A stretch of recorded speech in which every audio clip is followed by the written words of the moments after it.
আমাৰ ঘৰটো ঘেৰাও কৰি আহিলে মই এইটো ঘৰৰ পৰা সেইটো ঘৰত যাব নোৱাৰো। পিছত মই এইটো ঘৰৰ পৰা সেইটো ঘৰত যে গৈ আছিলো, মই এইটো ঘৰৰ পৰা সেইটো ঘৰত গৈছো। ল'ৰা এটা আছিলে, স্কুলত গৈছে। এইটো ল'ৰাটো লৈ ঢাকা মাৰি ঘৰত দিছো। পিছত মই সোমালো। পিছত তাৰ দেউতাক সোমাইছে। এই দেউতাক সোমানোৰ লগতে এইটো ঘৰ ধৰিৰ পিছত মই চিটকাৰিখন মাৰোতে এইটো ঘৰ ধৰিলে। এইটো ঘৰ ধৰি পেলাই দুটা এইটো ঘৰটো বাড়িৰ চাইকিটা কি কৰিলে, ঘেৰাও কৰিলে। আৰু খালি হাতীয়ে খালি কৈছে হা হা কেনেকে যে কৰি আছে। মই ঘৰৰ যে ল'ৰাটো সৰু, এইটো একেবাৰে কিবা একটা হৈ গৈছে, মানে একেবাৰে অজ্ঞান হৈ গৈছে। মানে যোৱা নিশা এনেকুৱা হৈছিলে। কালি ৰাতি কি নষ্ট হৈছে? ধান চাউল আজি চাকচোন, ঘৰত কিবা আছে ৰান্ধা ঘৰত একো নাই। মানে চাউল টাউল একো নাই। আৰু সব টিন পাত তাত সব নিলে। আৰু ধান চাউল এইটো পেলাই থৈছে, কিমান ক্ষতি পেলাইছে। সেইটো চাক ঘৰৰ পৰা ধান লৈ খাই গৈছে। হাতী আহিছিল। কেইটা আহিছিল? হাতী 14টা মান আহিছিলে কালি ৰাতি। কি ক্ষতি কৰিছে আপোনালোকৰ?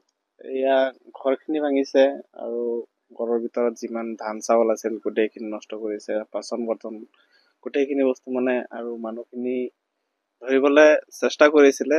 গাঁৱৰ মানুহবিলাক আহি পেলাই আমাক বচালে। আৰু আপোনালোক বন বিভাগৰ লগত যোগাযোগ কৰিছে? যোগাযোগ কৰিছে, সিহঁতে ৰেছপন্ড কৰা নাই। মানে কিমান জনীয়া হাতীৰ জাকটো আছিলে? 14টা আহিছিলে কালি। ইয়াত কৃষকৰ খেতি বাতি নষ্ট কৰিছে। গোটেই দিন ডেইলি হৈয়ে থাকে এনেকুৱা, প্ৰতি নিশা এনেদৰে। প্ৰতিনিশা।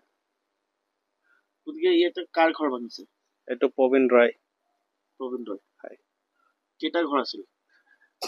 ঘৰ ইয়াততো এটাই।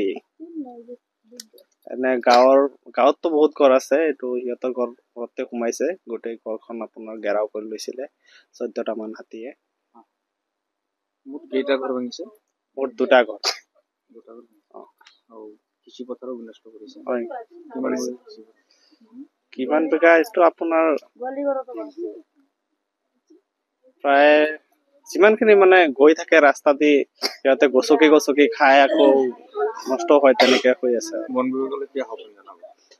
সিহঁতে যাতে আমাক ইয়াত শ্বৰ্ট তাৰ দি পেলাই, হাতী জাক আৰু গাহৰি আহে, বাঘ আহে কেতিয়াবা, এইবিলাক আহিবলৈ প্ৰতিৰোধ কৰিবলৈ। 2 নম্বৰ বুৰবান্ধা। যোৱা নিশা হাতী আহিছিলে? হাতী আহিছিলে কালি ৰাতি।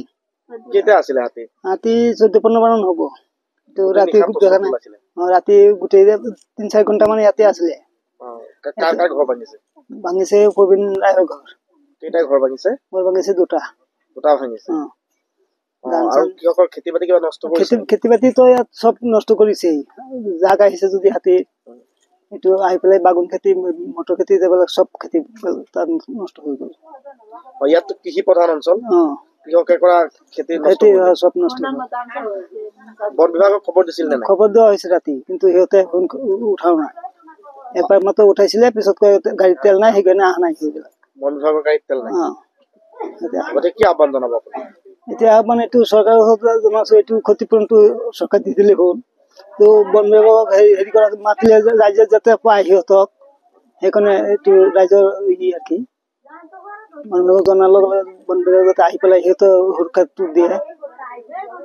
ইয়াত কি বিনষ্ট কৰিছে? বহুত খেতি পথাৰ নষ্ট হৈছেতো।